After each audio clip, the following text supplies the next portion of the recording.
Olá, sejam muito bem-vindos. Este é o Tema Direito, programa do curso de Direito da Universidade Franciscana.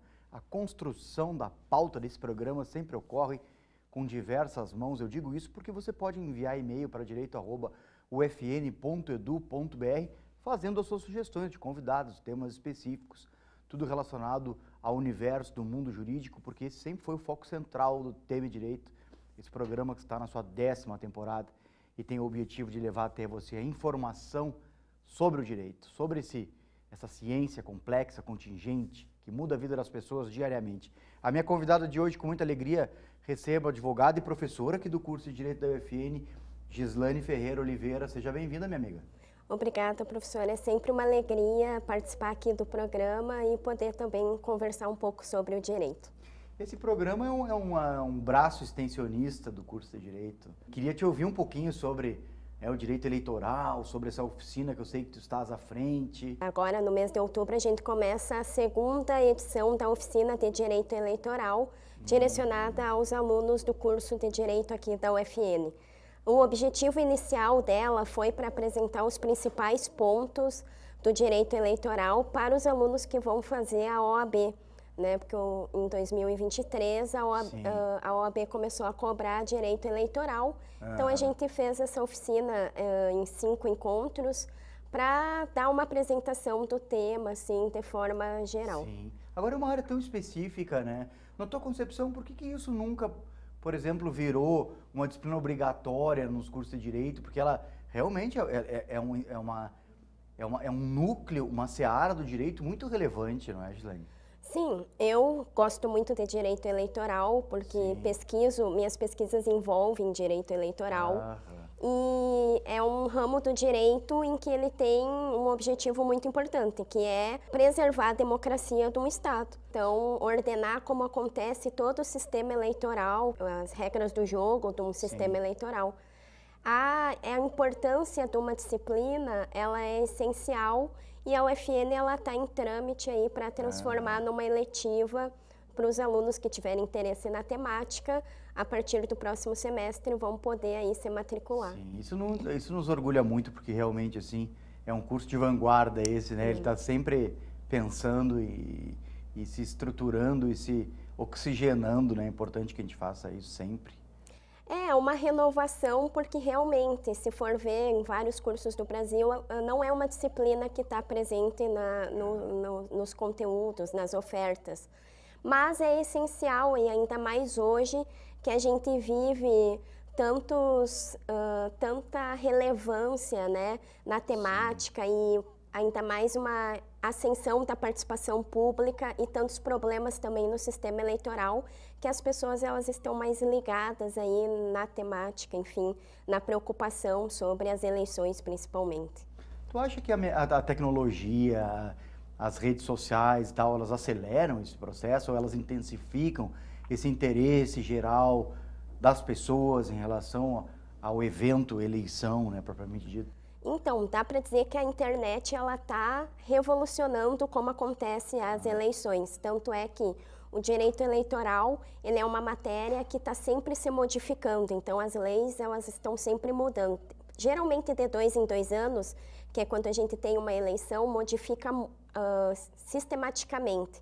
E nos últimos anos, principalmente nas 4 últimas eleições, o tema da internet está sendo central aí para mudar. Por exemplo, questão da propaganda eleitoral na internet, né? Esse ano teve resoluções do TSE muito interessante envolvendo internet e o uso da inteligência artificial. Sim, claro, porque é um mecanismo que impulsiona as campanhas e que tem que ter limite para isso, por óbvio, né? Sim, um ponto muito interessante sobre a inteligência artificial, que eu gosto muito, foi a questão da proibição do uso das deepfakes, né, que é fazer vídeos ou áudios a partir da inteligência artificial com, né, o uso para má fé, utilizando candidatos oponentes.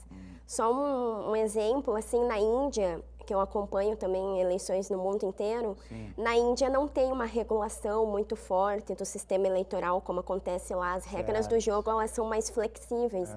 E a eleição que teve lá foi permeada de vídeos, áudios feitos com inteligência artificial. Sim. E espalhados, disseminados de forma sem precedentes, causando aí a desinformação e o impacto no resultado das eleições. Claro, isso obviamente compromete todo o processo. Sim.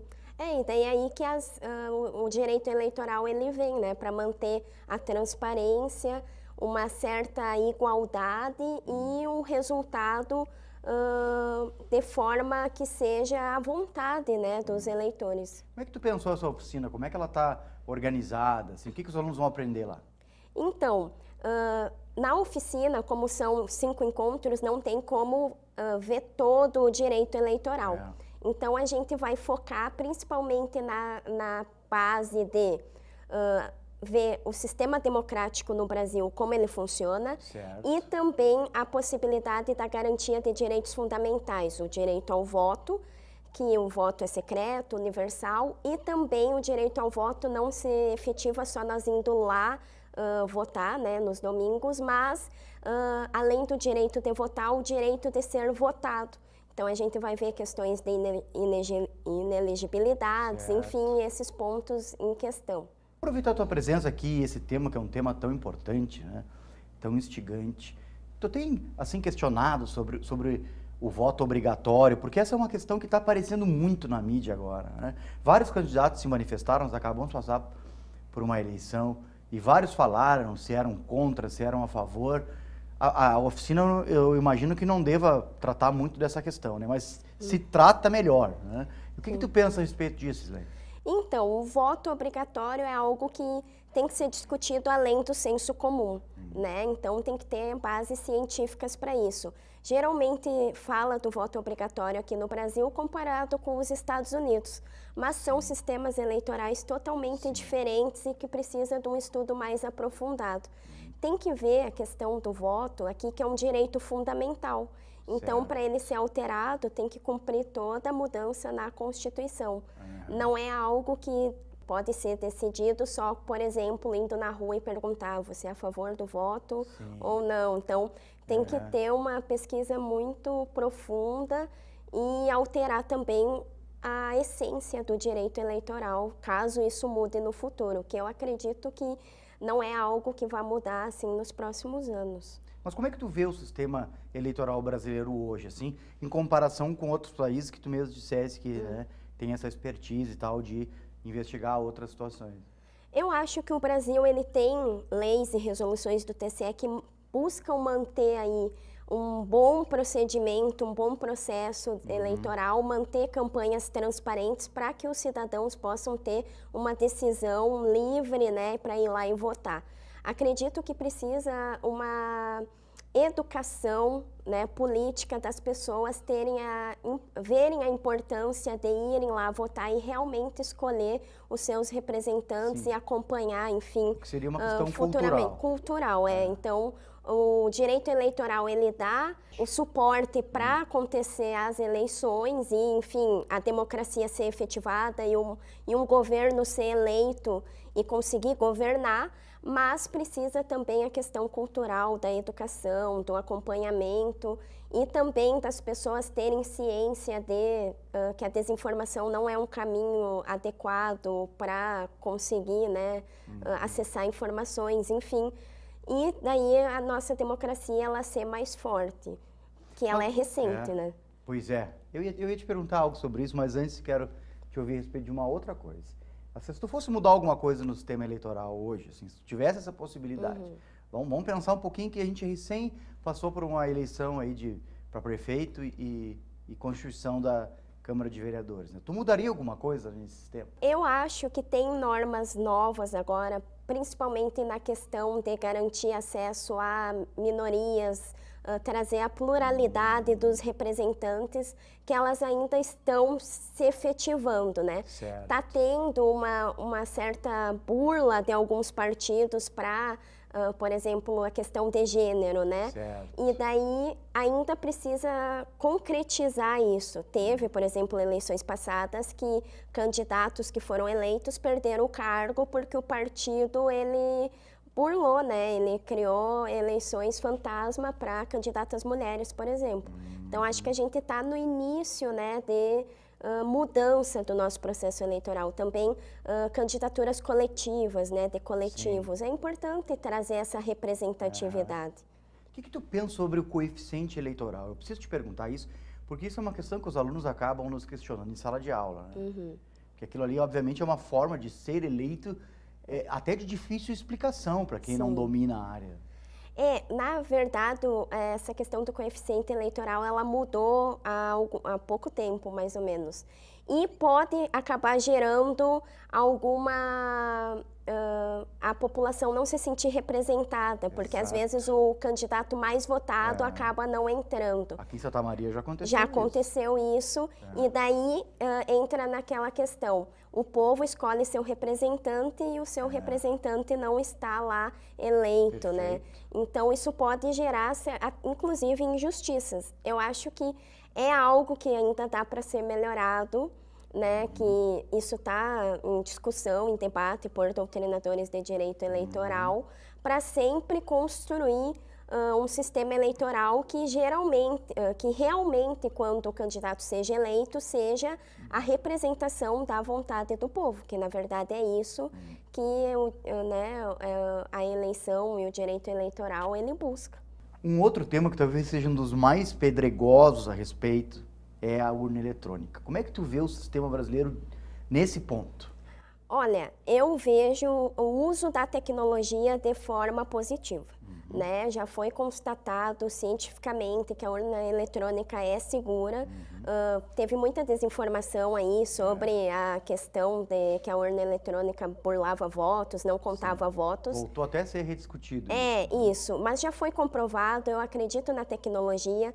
O Brasil ele é muito avançado nisso. Se for comparar com outros países como os Estados Unidos, enfim, tem problema em contagem de votos no papel. Isso gera muita insegurança jurídica, né, de fraudes, enfim. Eu acho que a gente tem que homenagear e acreditar que o nosso sistema ele é correto e ele é transparente. Então, o Brasil é o país que conseguiu construir a urna eletrônica e um sistema conectado. É um dos únicos países que tem o resultado eleitoral horas depois de forma transparente. Então, já foi comprovado que é correto e eu acho que a gente tem que parabenizar por essa construção e o uso positivo da tecnologia. E eu quero te parabenizar pela entrevista, quero te parabenizar por estar estudando isso, né? Que é preciso, é difícil a gente encontrar alguém que tem expertise, né, em direito eleitoral, e eu quero te parabenizar por isso, deixar o nosso abraço aqui, o nosso agradecimento pelo curso de Direito.